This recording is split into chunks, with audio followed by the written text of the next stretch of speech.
ఈరోజు మనము చాలా important topic identify crawler errors. క్రాలర్‌లో వచ్చేటువంటి ఎర్రర్స్ ఏమేమి? అంటే మన వెబ్‌సైట్‌కి క్రాలర్ వచ్చిందనుకోండి. క్రాలర్ వచ్చిన తర్వాత దాంట్లో ఏమేమి ఎర్రర్స్ ఉంది అనేసి దాని గురించి తెలుసుకుందాము. ఆ ఎర్రర్‌కి మీనింగ్ ఏమి? దాంట్లో ఏమేమి యూజ్ ఉంది? దాంట్లో మనం ఏమి తప్పు చేసున్నాము? దాన్ని ఎలా రికవరీ చేసుకోవాలి? ఎలా ఇండెక్సింగ్ చేసుకోవాలి అనేసి దాని గురించి పూర్తిగా తెలుసుకుందాము. మీకే అర్థమవుతుంది ఏమి అనేది. ఇప్పుడు సపోజ్ ఈ క్రాలర్ ఎర్రర్ అనేసి ఎక్కడొస్తుందంటే మనము వెబ్ మాస్టర్ టూల్‌లో ఉంటుందన్నమాట.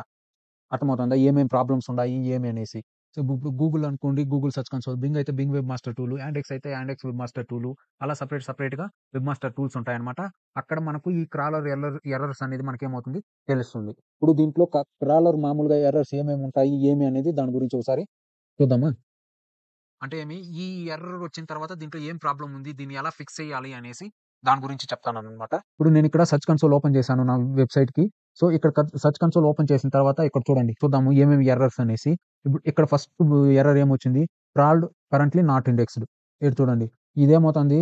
క్రాల్డ్ అంటే కరెంట్‌లీ నాట్ ఇండెక్స్‌డ్. అంటే దీనికి అర్థం ఏమిరా అంటే మన గూగుల్ బోట్ అనేది మన వెబ్‌సైట్‌లోకి వచ్చిందనేసి క్రాల్ చేసేసింది. అంటే ఇది గూగుల్‌కి తరపున ఇంకా ఇది క్రాలింగ్ చేసింది. కానీ దాన్నేం చేయలేదు, ఇండెక్స్ చేయలేదు. ఇండెక్స్ చేస్తేనే మనం సెర్చ్ చేసినప్పుడు మన పేజ్ అనేది గూగుల్‌లో కనపడిస్తుంది. ఆ ఇండెక్స్ చేయకపోతే మనకు గూగుల్‌లో కనపడదనమాట. అర్థమవుతుందా? Crawled currently not indexed. అర్థమైందా? దీనికి మీకు ఇంకా డీటెయిల్స్ కావాలంటే దీన్ని మీరు ఇలా క్లిక్ చేసినారంటే ఇక్కడ వస్తుందనమాట. ఏం ప్రాబ్లమ్ ఏమి అనేసి. ఇప్పుడు ఏదైనా సపోజు దీంట్లో ఏదైనా ఒక యూఆర్ఎల్ అనుకోండి. ఈ యూఆర్ఎల్‌ని తీసుకొని మీరేం చేస్తారు? ఇప్పుడు ఇదనుకోండి. సో, దీన్నేం చేస్తాం మనము కాపీ చేసుకున్నాం. న్యూ ట్యాబ్ ఓపెన్ చేసుకొని ఇక్కడ యూఆర్ఎల్ ఇన్స్‌పెక్షన్‌లోకి పోయిందని మనం ఏం చేస్తాము? ఇక్కడ వేస్తామంట. దీన్ని వేసిన తర్వాత ఇక్కడ మీరు సెర్చ్ చేసినారా అంటే అది యాక్చువల్‌గా ఏం ప్రాబ్లము ఇది చూడండి. URL is not Google. ఇక్కడేమి page is not indexed. Crawled currently not indexed. ఇది మనకి ఎర్రర్ ఏం చూపెడతానింది? Crawled currently not indexed. అదే గదా! Same error. ఇక్కడేమి సైట్ మ్యాప్ ఇదేమి 2 సైట్ మ్యాపుల్లోనూ ఈ యూఆర్ఎల్ అయితే అవైలబుల్‌లో ఉంది. The page is not indexed. Pages that are not indexed can't be served on Google. See the details below to learn why it is not indexed. ఇక్కడ చూడండి. ఎందుకు ఇండెక్స్ చేయలేదు అనేసి దాని గురించి ఏదైనా ఇక్కడ ఇచ్చుంటాడు. చూద్దాం ఒకసారి ఏం ప్రాబ్లమ్ ఏమి అనేసి. ఇప్పుడు ఈ పర్టిక్యులర్ యూఆర్ఎల్ వచ్చిందనేసి ఈ సేమ్ యూఆర్ఎల్‌ఏ గూగుల్ సెలెక్టెడ్ కానానికల్ కరెక్ట్‌గానే ఉంది. ఏం ప్రాబ్లమ్ ఏం లేదు. దీంట్లో ఎర్రర్ ఏం లేదు కాబట్టి నీకిక్కడ ఏం చూపెట్టలేదు. మామూలుగా అయితే ఇక్కడ ఏదైనా ఎర్రర్ ఉంటుందన్నమాట. సో, ఇదెప్పుడు క్రాల్ చేసింది? ఏప్రిల్ 4 తేదీ క్రాల్ చేసిందన్నమాట. అంటే దీంట్లో ఏం ప్రాబ్లమ్స్ ఏం లేవు. కానీ గూగుల్ క్రాల్ చేసేసింది. కానీ ఇండెక్స్ చేయలేదన్నమాట. ఇది ఇండెక్స్ చేస్తుంది. ఎందుకు చేస్తుందంటే ఇక్కడ ఆల్రెడీ ఇప్పుడు నేను చూపెట్టాను గదా! ఇక్కడ ఇన్ని పేజీల్లో ఇండెక్స్ చేస్తాంది కంటిన్యూ‌గా. ఇప్పుడు ఖచ్చితంగా ఇండెక్స్ చేస్తుంది. దీంట్లో ఏం ప్రాబ్లమ్ లేదు. అంటే నువ్వేదన్నా దీనికి రీజన్స్ చానా ఉండొచ్చు. ఎందుకు ఇండెక్స్ చేయలేదురా అంటే ఈ కంటెంటు వేరే వెబ్‌సైట్‌ల్లో ఏదన్నా గూడా చానా ఇప్పుడు మన కంటెంట్ అనుకోండి. ఆ కంటెంట్ వచ్చిందనేసి వేరే వెబ్‌సైట్‌ల్లో కూడా ఉందనుకోండి. అప్పుడు అంటే మనది లో అథారిటీ వెబ్‌సైట్ కాబట్టి అదేమవుతుంది ఇండెక్స్ చేయదనమాట. అవసరం లేదు. సో, గూగుల్‌కి ఏదైతే అవసరం ఉంటుందో దాన్నే తీసుకుంటుంది. ఇప్పుడు వేరే వెబ్‌సైట్ హై అథారిటీ వెబ్‌సైట్‌లో నువ్వు సేమ్ కంటెంటే రాసింటే దాంట్లో దీన్నేం చేస్తుంది క్రాల్ చేసి పెట్టేస్తుందనమాట. అది ఇండెక్స్ చేయదనమాట. అది ఎందుకు నీ దగ్గర అన్నెసెసరీ కంటెంట్ ఉంది. అవసరం లేదు కాబట్టి దాంతో మనకు అవసరం లేదు. కాబట్టి అటువంటి సిట్యుయేషన్స్‌లో ఇదేం చేస్తుంది దీన్ని హోల్డ్‌లో పెడుతుంది. Excluded by no index tag. ఇక్కడ చూడండి. అంటే ఇక్కడ నో ఇండెక్స్ నేను మీకు ఇంతకు ముందు చెప్పాను కదా! నో ఇండెక్సు ది రోబోటాస్ టీఎక్స్‌టీలో మనము డిసలౌ చేస్తాం. సో, అదే అన్నమాట. ఇక్కడ నో ఇండెక్స్. ఇక్కడ నో ఇండెక్స్ ఎన్ని వివరాల్స్ ఉన్నాయి. దీన్నెలా ఫిక్స్ చేయాలి? ఇప్పుడు నేను మీకు చూపెడతాను. మీకే అర్థమవుతుంది. ఇక్కడ చూడండి. ఇవంతా ఇమేజెస్. ఇప్పుడు నేను దీన్నేం చేస్తాను కాపీ చేస్తాను. కాపీ చేసిందాన్ని నేనేం చేస్తాను ఇక్కడ ఇన్స్‌పెక్ట్ చేస్తున్నాను. ఇన్స్‌పెక్ట్ చేసిన తర్వాత మీకు అర్థమవుతుంది. ఎందుకు అనేసి. ఇక్కడ చూడండి page not indexed excluded by no index tag. అంటే ఇది ఇక్కడ చూడండి సైట్ మ్యాప్ కూడా సైట్ మ్యాప్ డిటెక్ట్ కాలేదు దీనికి. అందుకే నో ఇండెక్స్ ట్యాగ్ ఉంది కాబట్టి దీనికి ఇది కాలేదు. సో, ఒకసారి చూద్దాం ఇక్కడ. అంటే ఇమేజ్ అన్నమాట. ఓకేనా? ఈ ఇమేజు ఇలా వస్తాంది. ఎర్రర్ నో ఇండెక్స్ అనేసి వస్తాంది. సో, మీరు అక్కడ పోయిందనేసి ఏం చేయాలిరా అంటే ఈ ఇమేజ్‌లోకి పోయిందనేసి మీరేం చేస్తారా అంటే నో ఇండెక్స్ అనే చోట మీరు దాన్నేం చేస్తారు ఇప్పుడు ఇక్కడ చూసాం గదా! దీన్నేం జేసినాము, ఈ యూఆర్ఎల్‌ని కాపీ చేసుకుందనేసి నేనిక్కడ ఓపెన్ చేశాను. నేను ఇక్కడ ఓపెన్ చేసిన తర్వాత ఏం చేస్తన్నాను, ఎడిట్ మీడియాకెళ్తాను. ఎడిట్ మీడియాలోకెళ్ళిందనేసి దీని స్టేటస్ ఏమనేది ఒకసారి చూద్దాము. మనకర్థమవుతుంది. నేను వర్డ్‌ప్రెస్ యూజ్ చేస్తున్నాను కాబట్టి మీకిలా ఉంటుంది. సో, మీరిక్కడ కిందకొచ్చినారంటే మీకే తెలుస్తుంది. ఇది నో ఇండెక్సా? ఏం ప్రాబ్లమ్ అనేసి. సో, ఇక్కడికి అటే కిందకొచ్చినాంరా అంటే ఇక్కడ చూడండి. No index robots meta is enabled. ఇప్పుడు నేనిక్కడేం చేస్తాను సో, అడ్వాన్స్‌డ్‌లోకెళ్తాను. ఇక్కడ చూడండి నో ఇండెక్స్ ఉందా? సో, దీన్ని నేనేం చేస్తాను ఇండెక్స్ చేసిందనేసి నేనిప్పుడు ఏం చేస్తాను ఇక్కడ సేవ్ చేస్తాను. అప్డేట్ ఇచ్చిన తర్వాత ఏమవుతుంది,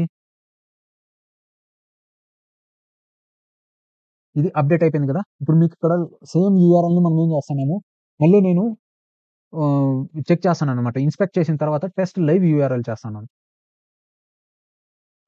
ఇప్పుడు ఇది నో ఇండెక్స్ చూపెడుతుందా? ఇక్కడ చూడండి సైట్ మ్యాప్ ఏం లేదు. ఇక్కడ నో ఇండెక్స్ అనేసి ఉంది కదా! ఇదే ఎర్రర్ చూపెడుతుందా ఏమనేది ఒకసారి చూద్దాం. మీకు అర్థమవుతుంది ఇది ఎందుకు ఎర్రర్ వస్తుంది అనేసి. ఆ! ఆ ఎర్రర్ మొత్తం పోయింది చూసారా? ఇప్పుడు నేను దీన్ని రిక్వెస్ట్ ఇండెక్సింగ్ అని పెట్టినానంటే ఏమవుతుంది? 31 యూఆర్ఎల్‌ని 131 యూఆర్ఎల్స్‌ని పూర్తిగా మీరు ఇలా ఒక్కొక్కటిగా పోయిందనేసి మనం ఏం చేయాలా? ఈ నో ఇండెక్స్ ఉండే దీన్ని ఇండెక్స్‌గా చేసిందనేసి ఇలా ఎడిట్ చేసిందని, లేదా మీరు సింగిల్ పేజ్ అయితే ఆ పేజ్‌లో ఉంటుందన్నమాట. ఆ పేజ్‌కి పోయిందనేసి మీరేం చేయాలా? నో ఇండెక్స్‌ని తీసేసి ఇండెక్స్ అని పెట్టాలా. అర్థమైంది కదా మీకు? ఇప్పుడు ఇది నో ఇండెక్స్ గురించి అర్థమైంది. నెక్స్ట్ ఏముంది? ఇప్పుడు నో ఇండెక్స్ ఇది క్లియర్ అయిపోయింది. Alternate page with proper canonical tag. ఇప్పుడు చూద్దాం దీనికి ఏం అర్థం అనేది. ఇప్పుడు సపోజ్ ఇదనుకోండి నేను ఇది తీసుకుంటున్నాను. ఏమి యూఆర్ఎల్ తీసుకొని నేను ఇక్కడ చెక్ చేస్తాను. ఇక్కడ చెక్ చేసిన తర్వాత ఏమొస్తుందో చూద్దాం. Page is not index alternate page with proper canonical tag. ఇది దాని ప్రాబ్లము. మనకు ఆల్రెడీ చూపెట్టినాం. No referring site map detected. అర్థమైందా? నెక్స్ట్ ఏమి రెఫరింగ్ పేజ్ ఏమి ఇదే ఇచ్చాడు. A pair of rocket cards can deliver 122 TB of SSD. ఇదేమి ఇక్కడ చూడండి ఫీడ్ ఐడీ ఇచ్చాడు. సో, మనకు ఇలాంటి వాటిని ఇప్పుడు ఇక్కడ చూడండి. ఇది మనదేదైనా ఆర్టికలా? కాదు. ఇది సెర్చ్ చేసిండేది. ఏఐ కేపబిలిటీస్ అనేసి ఇలా ఎవరో ఏదో సెర్చ్ చేసిండేదనమాట. సో, దీనికేమి alternate page with proper canonical tag. ఇప్పుడు ఇది చూద్దాము. ఇదేమి షేర్ ఫేస్‌బుక్ ఇవంతా ఇండెక్స్ అయింది. ఇదంతా దీన్ని మనము రెక్టిఫై చేయాల్సిన అవసరం ఉందా? మనకు అవసరం లేదు. అర్థమవుతుందా? ఇప్పుడు alternate page with proper canonical tag ఇవంతా మనకు అవసరం లేదు. దీన్నంతా కూడా మనం ఏం చేయొచ్చు? రిమూవ్ చేసేయొచ్చనమాట. అర్థమవుతుందా? ఇవంతా ఏమి మనకు అవసరం లేదు. ఇవంతా ఏమి ఫీడు, సెర్చ్ ఇవంతా మన పేజెస్ కాదు. సో, దీన్ని లైట్ తీసుకోవచ్చు. మీరు చెక్ చేసినారంటే ఈడ కానానికల్ ట్యాగ్ గాని ఉంటే, ఇది కానానికల్ ట్యాగ్ అని ఉంటుంది. లేదా కానానికల్ ట్యాగ్ అంటే ఏమనేది మీకు ముందే చెప్పినాను. ఎందుకు కానానికల్ ట్యాగ్ యూజ్ చేయాలా అనేసి. అర్థమవుతుందా? Next page with redirect. ఇక్కడ చూడండి. ఈ పేజ్ వచ్చిందని రీడైరెక్ట్ చేసినారంట. ఇది చూద్దాము. Apple and Broadcom for ఇదొచ్చిందనేసి redirect అయిందంట. ఒకసారి చూద్దాం దీన్ని గూడా ఇన్స్‌పెక్షన్ చేసి మీకే అర్థమవుతుంది. మీరు ఇక్కడ చెక్ చేసినారంటే ఇక్కడ మీకు అర్థమవుతుందనమాట. Page is not indexed page with redirect. అంటే ఏమి ఈ పేజ్ అనేది రీడైరెక్ట్‌లో ఉంది. అంటే ఈ ఈ యూఆర్ఎల్ వచ్చిందనేసి వేరే దీనికో ఒకసారి ఇక్కడ పేస్ట్ చేసి చూద్దాము. యా పేజ్‌కి రీడైరెక్ట్ అవుతుందో తెలుస్తుంది మనకి. ఇక్కడ చూడండి. యూఆర్ఎల్ చేంజ్ అయిందా? ఇక్కడ మీకు చూపెడతాను. Apple and Broadcom multi billion dollar agreement to advance 5జీ టెక్నాలజీ. ఇది వచ్చిందని ఏమి? Apple Broadcom agreement to advance 5జీ టెక్నాలజీ. అంటే ఇదేమి రీడైరెక్ట్ అయినట్టే కదా! అర్థమవుతుందా? ఇదేమవుతుంది? ఇది మీకు రీడైరెక్ట్ అయినట్టే కదా! అర్థమైందా? ఇదనమాట. అంటే ఏమి? రీడైరెక్ట్ ఉండాది. ఇప్పుడు మీకు అర్థమైపోయింది. ఇప్పుడు మీరు ఇది ఇండెక్స్ కాలేదంటే అంటే మీరే దాన్ని మాన్యువల్‌గా ఏం చేసినారు? రీడైరెక్ట్ చేసినారనమాట. అంటే ఈ యూఆర్ఎల్స్ అన్నిటిని మనం ఏం చేసినాము? మాన్యువల్‌గా మనమే ఏం చేసాము? రీడైరెక్ట్ చేసినాం. అంటే ఇదేం పెద్ద ప్రాబ్లమ్ కాదనమాట. దీని గురించి టెన్షన్ తీసుకోవాల్సిన పనుండదు. అర్థమైంది. Next block due to other 400 issue. ఎందుకు బ్లాక్ ఇది చూద్దాం. దీన్ని కాపీ చేయండి. ఇక్కడ ఒకసారి ఏసిందనేసి దీన్ని పేస్ట్ చేసిందనేసి చూడండి. ఇది ఎందుకు ఈ ఎర్రర్ వస్తాంది అనేసి మీకు అర్థమవుతుంది. దీన్ని టెస్ట్ లైవ్ యూఆర్ఎల్ చేద్దాము. ఏం ప్రాబ్లమ్ వస్తాంది ఏమనేసి. మన యూఆర్ఎల్ ఉందా లేదా ఫస్ట్ చెక్ చేద్దాం. Page not found. చూసారా? అంటే ఏమి ఈ యూఆర్ఎల్ లేదు. అంటే దీన్ని డిలీట్ చేసేసినారు లేదా వేరే ఏమో చేసున్నారు. కానీ దీనికేం చేయలేదు. యూఆర్ఎల్‌ని రీడైరెక్ట్ చేయలేదనమాట. అర్థమవుతుందా? ఇప్పుడు దీన్ని మనం రీడైరెక్ట్ చేయాలంటే దీన్ని కాపీ చేసుకుంటాం. ఇప్పుడు ఇది ఎర్రర్ గదా! మనకర్థమైంది. ఈ ఎర్రర్‌ని మనం రెడ్యూస్ చేయాలంటే ఏం చేయాలా? ఇప్పుడు రీడైరెక్ట్ చేయాలన్నమాట. దీన్ని పోయిందనేసి మనం ఏం చేస్తాము? దీంట్లో పోయిందని రీడైరెక్షన్స్‌లో పోయిందనేసి మామూలుగా ఇక్కడ పోయిందని నేనేం చేస్తాను? ఇక్కడ యాడ్ న్యూ చేసిందనేసి ఇక్కడ రీడైరెక్ట్ చేస్తానన్నమాట. అర్థమైందా? ఈ పేజ్ ఏమి నాట్ ఫౌండ్. సో, దీన్ని ఈ ఈ ప్రాబ్లమ్‌ని మనం ఏం చేయాలి? ఈ ప్రాబ్లమ్‌ని ఇంకా బయటపడాలంటే ఏం చేయాలి? పేజ్ నాట్ ఫౌండ్ అనే దీంట్లోని ఇంకా ఈ బ్లాక్ డ్యూ టు అంటే ఈ 6 పేజీలని మనం ఏం చేయాలంటే రీడైరెక్ట్ చేసినామంటే ఇదేమవుతుంది? ఈ ఎర్రర్ అనేది పొడుస్తుందనమాట. నెక్స్ట్ ఏమి రీడైరెక్ట్ ఎర్రర్. ఇది ఎందుకొస్తాంది? ఒకసారి చూద్దాము. ఇప్పుడు ఇదనుకోండి. ఇది కాపీ చేయండి. ఏమి ఇక్కడ వేసి చూద్దాము. ఇది పని చేస్తాందా? పని చేయట్లేదా? అనేది మనకి అర్థమవుతుంది. ఏమి ల్యాప్‌టాప్ ఈ కేటగిరీ కూడా రీడైరెక్ట్ ఎర్రర్ వస్తాంది. అంటే ఏమి దీన్ని దేనికో రీడైరెక్ట్ చేసినారు. మదర్ బోర్డ్స్ రీడైరెక్ట్ ఎర్రర్ వస్తాంది. చూద్దాం ఏమొస్తుందనేది. ఇప్పుడు దీన్ని ఈ యూఆర్ఎల్‌ని దీంట్లో యూఆర్ఎల్ ఇన్స్‌పెక్షన్‌లో వేసిందనేసి చెక్ చేద్దాము. ఏం ప్రాబ్లమ్ ఏమనేది మనకు అర్థమవుతుంది. సో, ఇదేమి ఈ యూఆర్ఎల్ వచ్చిందనేసి సైట్ మ్యాప్‌లో అవైలబుల్‌గా ఉంది. కానీ ఇది రీడైరెక్షన్ ఎర్రర్ వస్తాంది. ఇది ఎందుకో పని చేయట్లేదు అనేసి దానికి అర్థం అనమాట. అంటే ఈ పోస్ట్ ఉందా? లేదా? అనేసి దానికి అర్థం తెలియట్లేదు అనేసి. అంటే రెండిటికి ఇది రీడైరెక్షన్‌కి ఎర్రర్ వస్తాంది. సో, ఏం ప్రాబ్లము ఏమనేది ఇక్కడ చూడండి యూఆర్ఎల్స్ చేంజ్ అవుతాంది. సో, ఈ సంథింగ్ ప్రాబ్లమ్ ఉంది కాబట్టి దీన్ని మనం ఏం చేయాలా? ఇక్కడ చూడండి. ఇదొచ్చిందనేసి మనం చెక్ చేసిండేది ఏమి జియోఫోర్స్ ఆర్‌టీఎక్స్ ఇక్కడ చూడండి. ఈ ఇక్కడ దీనికి నెక్స్ట్ ఇక్కడ దీనికి యూఆర్ఎల్‌కి చాలా డిఫరెన్స్ ఉంది. దానివల్ల నీకు ఇదేమి ఎర్రర్ వస్తుంది. ఇక్కడ చూడండి బాగా చూడండి మీకు అర్థమవుతుంది. జియోఫోర్స్ ఆర్టీఎక్స్ ఇక్కడ చూడండి జియోఫోర్స్ ఆర్టీఎక్స్ అంటే ఏమి ఇక్కడ మనకు హైఫన్ లేదు. అర్థమవుతుందా? ఇక్కడేమి ఇది హైఫన్ లేదు. చూడండి. అంటే దీనికి రెండిటికి దీన్ని మనం ఏం చేయాలిరా అంటే ఈ రీడైరెక్షన్‌లో పోయిందని దీన్ని ఫస్ట్ తీసేసిందని ప్రాపర్‌గా మళ్ళీ మనము రీడైరెక్ట్ చేయాలన్నమాట. అర్థమవుతుందా? ఇప్పుడు ఇలా అనుకోండి. ఇలా ప్రతి దీన్ని మనం ఏం చేయాలా కాపీ చేసిందనేసి ఇప్పుడు ఇదనుకోండి ల్యాప్‌టాప్ దీన్ని చూద్దాము. దీంట్లో ఏమొస్తుందో. ఎందుకు రీడైరెక్షన్ ఎర్రర్ వస్తుంది. దీన్ని ఇన్స్పెక్ట్ చేద్దాము. ఇన్స్పెక్ట్ చేస్తే మనకు తెలుస్తుంది. ఏం ప్రాబ్లమ్ ఏమనేది. సో, కేటగిరీ సైట్ మ్యాప్‌లో ఉంది. సైట్ మ్యాప్‌లో ఉంది. నెక్స్ట్ రెఫరింగ్ పేజెస్ కూడా ఉన్నాయి. కరెక్ట్‌గానే ఉంది. Next redirect error. సేమ్ ఇది కూడా ఏమి రీడైరెక్షన్‌కి ప్రాబ్లమ్ వస్తుంది. సో, ఈ రీడైరెక్షన్ ప్రాబ్లమ్స్ ఉన్నాయి కాబట్టే అదేమవుతుంది రీడైరెక్ట్ అవ్వట్లేదు అనేసి దానికి అర్థం అనమాట. మనం ఏం చేయాలి దీంట్లో పోయిందనేసి ఈ ప్రాబ్లమ్‌ని మనం ఏం చేయాలనంటే పేజ్ విత్ రీడైరెక్టర్‌ని ఏం చేయాలి? దీన్ని మనం రెడ్యూస్ చేయాలంటే మనం ప్రాపర్‌గా పోయిందని అక్కడ దాంట్లో దీన్ని రీడైరెక్షన్ అనేది చేయాలన్నమాట. అంటే ఏమి యాక్చువల్‌గా అంటే ఏమి ఇక్కడ చూడండి error too many redirection. So, దీన్ని మనం ఏం చేయాలా? రెడ్యూస్ చేయాలా. అంటే దీన్నే మనం ఎక్కువగా రీడైరెక్షన్స్ ఇచ్చేసినామనమాట. ఓకేనా?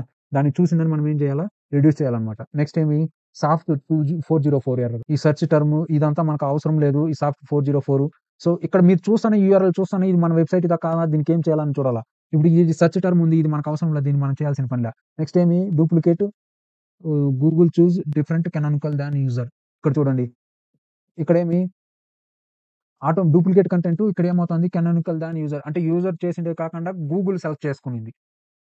అర్థమవుతుందా? ఇదేమి దీనికి ఈ ట్యాగ్‌కి ఇదేమి గూగుల్ సెలెక్ట్ చేసుకునిందనమాట. ఇది ఆటోమేటిక్‌గా కానానికల్ అంటే దీనికి ఈ కంటెంట్‌కి సంబంధించింది వేరేది ఉండదనమాట. ఇది కూడా పెద్ద ఇష్యూ కాదనమాట.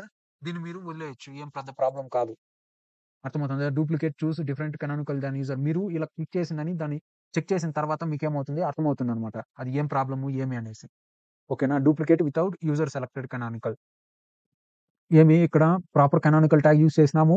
కానానికల్ చేసినాం. ఇక్కడేమి డూప్లికేట్ కంటెంట్ కాబట్టి గూగుల్ సెలెక్ట్ చేసుకునింది. ఇక్కడేమి duplicate without user selected canonical. అంటే ఏమి యూజర్ సెలెక్ట్ చేసుకోకుండా కానానికల్ ట్యాగ్ అనమాట. ఓకేనా? నెక్స్ట్ ఇంకోటేమి discovered currently not indexed. Same ఇది కూడా సేమ్ అనమాట. Crawled not indexed, discovered currently not indexed. ఇది కూడా సేమ్ ప్రాబ్లమ్ అనమాట. దీన్నేం చేయాల్సిన పని లేదు. మీరు దీన్ని ఇలా కాపీ చేసుకొని మీరు ఇలా చెక్ చేసినారంటే దీంట్లో ఏం ఎర్రర్ ఉండదు. అది గూగుల్ ఆటోమేటిక్‌గా ఏం చేస్తుంది ఇండెక్స్ చేస్తుంది. ఓకేనా? దీని గురించి ఏమి ఇక్కడ చూడండి సైట్ మ్యాప్‌ల్లోనూ ఉంది. రెఫరింగ్ పేజీల్లోనూ ఉంది కాబట్టి ఇదేం పెద్ద ప్రాబ్లమ్ కాదు. దీన్ని మీకు అలా ప్రాబ్లమ్ అనిపించిందంటే ఏం చేయాలి? ఇక్కడ టెస్ట్ లైవ్ యూఆర్ఎల్ క్లిక్ చేయండి. టెస్ట్ లైవ్ యూఆర్ఎల్ క్లిక్ చేసిన తర్వాత అది ఆటోమేటిక్‌గా ఏమవుతుంది తీసుకుంటుంది. ఓకేనా? అర్థమవుతుంది కదా! ఈ క్రాలర్ ఎర్రర్ గురించి మీకేదైనా డౌట్ ఉంటే దయచేసి నన్నడగండి. నేను చెప్పేది మీకు బాగా నచ్చినట్టయితే దయచేసి కామెంట్ చేయండి. ఇంకొంత బాగా చెప్పమని. నేను చెప్పే టీచింగ్ గాని నేను వేరే ఏదైనా చేంజ్ చేసుకోవాలనుకుంటే చేంజ్ చేసుకుంటాను. ఓకేనా? Thank you.